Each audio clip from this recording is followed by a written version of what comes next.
मैं अभी हल्दीराम भुजिया खा रहा हूँ और मुझे इसका टेस्ट बहुत पसंद है। मुमकिन है कि आपको भी हल्दीराम के स्नैक्स या रेस्टोरेंट का खाना पसंद आता होगा, लेकिन आजकल 87 साल पुराना हल्दीराम ब्रांड इसलिए भी चर्चा में है क्योंकि ब्लैकस्टोन की लीडरशिप वाले कंसोर्शियम के साथ साथ सिंगापुर की टेमासेक और बेन कैपिटल को भी इसका स्वाद चटपटा और मजेदार लग रहा है। कंसोर्शियम का मतलब है कई कंपनियों का एक ग्रुप जिसकी अगुवाई ब्लैकस्टोन कर रही है। अब सवाल है कि आखिर ये हल्दीराम किसका होगा। इसको लेकर इन दिनों जबरदस्त जंग छिड़ी हुई है।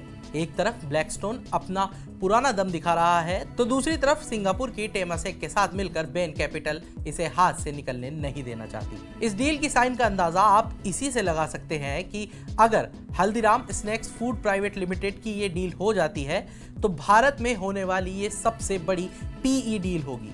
हल्दीराम की इस डील से पहले उसकी लिस्टिंग को लेकर भी बाजार गर्म था। 18 नवंबर 2022 को जब बीकाजी फूड्स की लिस्टिंग हुई थी तब से मार्केट में ये बात चलने लगी थी कि अगला नंबर अब हल्दीराम का है। लेकिन 2 साल बाद अभी तक हल्दीराम के आईपीओ लाने की खबर नहीं है। अब जो खबर आई है उससे पता चलता है कि स्नैक्स मार्केट का असली स्वाद तो हल्दीराम ही ले रहा है, क्योंकि इसके लिए दुनिया की बड़ी बड़ी पीई कंपनियों में खींचतान हो रही है। अग्रवाल फैमिली हल्दीराम को चलाती है। परिवार का शुरुआती आइडिया ये था कि कंपनी में माइनॉरिटी हिस्सेदारी बेच दी जाए, लेकिन अब अग्रवाल परिवार मेजॉरिटी हिस्सेदारी बेचने की बातचीत कर रहा है। इस मामले में अब तक मिली जानकारी के मुताबिक अग्रवाल फैमिली हल्दीराम का मालिकाना हक बेचना चाहती है। मतलब ये कि वो 51% या इससे ज्यादा हिस्सेदारी बेचने का प्लान कर रही है और माइनॉरिटी स्टेक अपने पास रख सकती है। अग्रवाल परिवार हल्दीराम के बिजनेस को रिस्ट्रक्चर करने की तैयारी में है। वो चाहते हैं कि हल्दीराम के सभी स्नैक्स ब्रांड को अलग करके एक नई कंपनी बनाई जाए और इसी कंपनी का नाम हल्दीराम स्नैक्स फूड्स होगा। ये कंपनी के रेस्टोरेंट बिजनेस से अलग होगा। अग्रवाल परिवार रेस्टोरेंट बिजनेस अपने पास रखना चाहता है। स्नैक्स ब्रांड्स के मर्जर को नेशनल कंपनी लॉ ट्रिब्यूनल की मंजूरी भी मिल चुकी है और अगले कुछ महीनों में मर्जर और कंपनी की रीस्ट्रक्चरिंग भी हो जाएगी।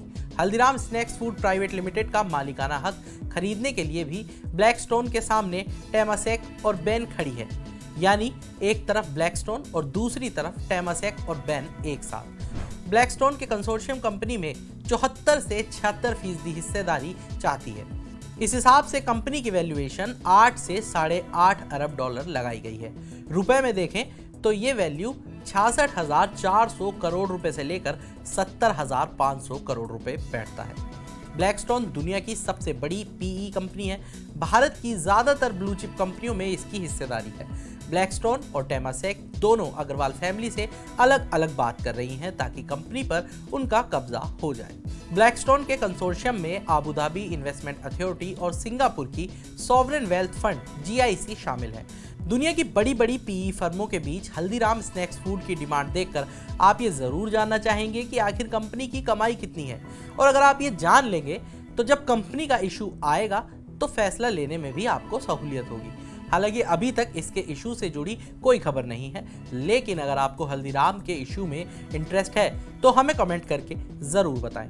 तब तक मैं आपको इसका रेवेन्यू बता देता हूँ। फिस्कल ईयर 2021 से 2022 में Haldiram foods international private limited का रेवेन्यू 3,622 करोड़ रुपए था, जबकि इसकी सब्सिडियरी कंपनी हल्दीराम स्नैक्स का रेवेन्यू 5,248 करोड़ रुपए था, और जबकि दोनों का कंबाइंड रेवेन्यू 8,870 करोड़ रुपए रहा। ब्लैकस्टोन और टेमासेक से पहले एक भारतीय कंपनी ने भी हल्दीराम स्नैक्स में हिस्सेदारी खरीदने में दिलचस्पी दिखाई थी। पिछले साल सितंबर में यह खबर आई थी कि Tata consumer products Haldiram snacks में 51% हिस्सेदारी खरीदना चाहती है, लेकिन कंपनी ने $10 अरब के वैल्यूएशन के हिसाब से कीमत तय की जो टाटा कंज्यूमर को मंजूर नहीं था। वैसे टाटा कंज्यूमर या हल्दीराम ने कभी ये बात नहीं मानी कि उनके बीच कभी सौदे की बातचीत हुई भी थी। हालांकि अब ब्लैकस्टोन और टेमासेक खुलकर मैदान में है तो देखना है कि हल्दीराम स्नैक्स का मजा कौन ले पाता है। आज के इस वीडियो में इतना ही। बाकी तमाम बड़ी खबरों के लिए जुड़े रहिए मनी कंट्रोल हिंदी के साथ। आप हमारे YouTube चैनल को सब्सक्राइब करें, Facebook पेज को लाइक करें और WhatsApp के जरिए भी अब आप हमसे जुड़ सकते हैं। WhatsApp चैनल का लिंक आपको कमेंट बॉक्स में मिल जाएगा। तब तक के लिए धन्यवाद।